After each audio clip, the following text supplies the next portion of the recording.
Salve peixeiros, com muita honra, sejam bem-vindos a mais um vídeo do canal SFC Raiz. Como sempre, agradeço de coração ao número de inscritos na página, mas se você ainda não é membro também, mesmo assim, agradeço de coração por ajudar também a desenvolver conteúdos deste espaço 100% santista ao chegar até aqui. Então, vamos que o Santos hoje, mais uma vez, talvez decepcionou sim o torcedor no fim, com uma certa empolgação no começo, com o volume de jogo que apresentou, no seu 16º jogo pelo Campeonato Brasileiro da Série B, que empatou em 1-1 com a equipe do Vila Nova, uma das equipes que, como o Santos, tem um grande aproveitamento fora de casa e também, assim como o Santos, também não perdeu. Porém, a prioridade da equipe goiana é mais se manter na Série B do que propriamente subir de divisão. E o Santos, como todos sabem, precisa retornar o mais rápido possível. Mas falando especificamente aqui, em primeiro lugar, foi pênalti. E vai entrar mais uma vez no catálogo de lances que já podem correr o risco de até abreviar o retorno antecipado do Santos nesse campeonato. Não foi a primeira, não foi a segunda, não foi a terceira, talvez a quarta, a quinta. Eu até estou pensando em fazer uma compilação de lances que o Santos foi prejudicado. E quando você fala, ouve na transmissão, que foi um lance interpretativo do árbitro de campo, já pode se traduzir, né, absolutamente num quesito de influência do site de apostas, as forças ocultas que o John Textor tenta provar, e que talvez, mesmo que ele seja um pouquinho maluco, dá-se uma certa razão a ele com relação a isso. Porém, não foi exatamente isso que influenciou no desempenho do Santos dentro do campo. Mais uma vez, a equipe apresentou deficiências, em especial no poder de última bola, no poder ofensivo. Terminamos uma partida em que finalizamos 14 vezes e apenas 3 no gol. Apenas 3 vezes, e talvez numa única situação em que o goleiro do Vila Nova sujou a roupa.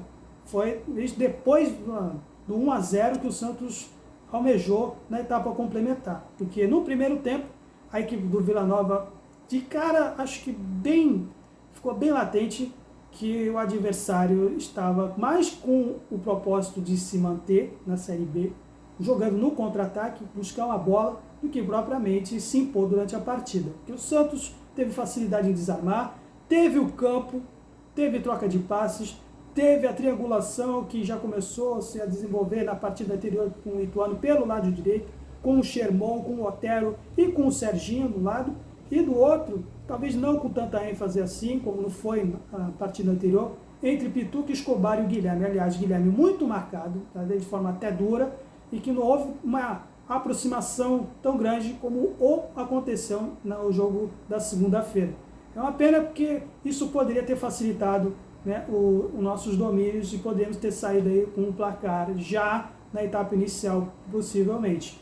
Porém, ainda temos essa dificuldade no meio, visto que nós não temos um meio de armação e temos sim, né, voluntariosos, né, meio-campistas para poderem fazer essas jogadas verticais. Falta uma jogada de infiltração para quebrar a linha do meio de campo adversário, que aliás foi muito mais eficiente do que, logicamente, do Ituano.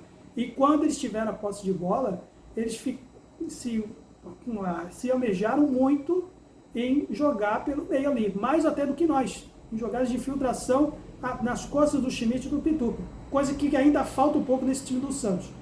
Aí, o que acontece? Com esse excesso de jogo lateral, limita-se jogadas, né, de cruzamentos, lances de bola parada, no qual o Furque quase, né, foi o único lance assim, de perigo que o Santos teve, né, apesar de todo o domínio que teve, e tanto que o Vila Nova conseguiu ter o lance mais perigoso do primeiro tempo, num quase gol contra do João Schmidt, no lance de cruzamento, que o Gabriel Brazão fez uma defesa providencial, mais uma defesaça, poderia nos ter prejudicado, mesmo na situação em que a gente estava melhor na partida.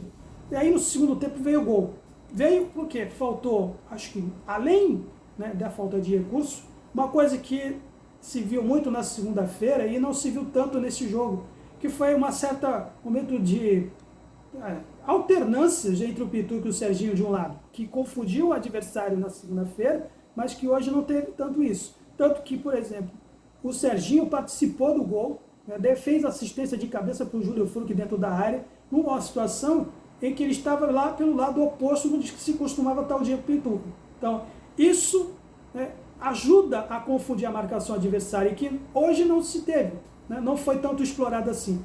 parecia o Santos guardando um pouco mais a posição, né? Mesmo com a propositura, mantendo a proposta de jogo diante do que foi na rodada anterior, mas que hoje poderíamos ter explorado um pouco mais isso. Isso não aconteceu. Depois teve aí um momento da falha de marcação do Gil e do Jair Cunha, que tentou cobrir o zagueiro adversário para fazer o gol de cabeça, e numa situação que poderíamos ter até ampliado o marcador, porque eles tinham sentido o golpe, mesmo que eles estavam tentando avançar, e mesmo que já a gente estava um pouco mais lento do que a etapa inicial, eles estavam sendo mais agressivos, e especialmente o lado esquerdo, quando o Escobar já não estava tão bem. A gente poderia ter saído até com encaixar no gol de contra-ataque, porém isso não aconteceu, porque também o Furque, embora tenha feito o gol, ainda continua, né? Aí precisamos ainda, mais uma vez, aquilo que eu falei durante o vlog anterior, de um atacante que, ao invés de se fiar tanto em receber a bola de pivô, sair na corrida para forçar o zagueiro a correr com ele de frente para o gol. E o Júlio Furque aí não tem muito isso, o William Bigode também não tem muito isso, precisamos de um atacante que tenha essa característica, que só o Guilherme, por enquanto, pode fazer, hoje, nesse elenco. E nas mexidas, aí o Carille, talvez pelos fatores físicos também, tentar administrar um elenco com uma média de idade elevada. Então, o Guatero, por exemplo, pode ter sentido para a entrada depois do Pedrinho, depois, por incrível que pareça, hoje me surpreendeu o fato do Guilherme ter jogado os 90 minutos, que veio recentemente de uma lesão, e muitos, né, tinham como arriscada a decisão de escalar ele na partida diante do Ituano, e hoje, pelo menos, ele comprovou que está realmente recuperado. Mas falando, Pedrinho, por exemplo, não reproduziu os momentos de triangulação junto com o Sherman, e depois com o próprio Miguelito, quando entrou no lugar do Serginho, embora o Miguelito conseguiu fazer alguma assistência aí com um único lance, que o Santos realmente conseguiu um chute de fora da área com o João Schmidt, porém a movimentação nossa não foi mais a mesma, porque o Pedrinho tem uma característica diferente, né? E há uma menção que eu disse no vídeo anterior, e que eu critiquei no título do vídeo, que foi até passivo de críticas aí de certos juizinhos de WhatsApp, não compreenderam muito isso. Também eu posso até que o Carille, nesse ponto, às vezes ele compromete, né, uma situação que poderíamos ter goleado na partida anterior. Posicionar, por exemplo, o Pedrinho no lado esquerdo. Ele já mal consegue render no lado de ofício dele, quanto mais no lado esquerdo. Mas hoje, nem isso ele conseguiu fazer. Aí o Carille trocou os laterais, né, o Escobar, que não estava rendendo muito bem, para a entrada primeiro, curiosamente, do Rainer, né? Que aí depois ele colocou o Souza para depois deslocar o Rainer de volta para o lado direito. Para quê? Para tentar dar mais velocidade, mais dinamismo. Eu repeti o dinamismo da etapa inicial, que tentou-se, mas não deu produção de fato. Porém, exatamente é isso, né? O que eu posso dizer a respeito por exemplo, do Souza. Teve uma situação também que ele poderia, né, ele tentou inclusive jogar de ponta, né, no momento que já estávamos com um jogador a mais, né, no lance aí polêmico também, que o jogador atacante, né, acabou dando uma voadora sem querer do Gabriel Brazão, aí já é motivo de reclamação por parte do Vila Nova, mas não dá para realmente poder compreender ou aceitar uma equipe com uma folha salarial de 15 milhões de reais não conseguir formular um lance, pelo menos, para podermos conseguir um resultado com uma situação a favor de um jogador a mais. Realmente a torcida tem toda a razão em criticar, visto o investimento que o Santos tem e que o Vila Nova tem.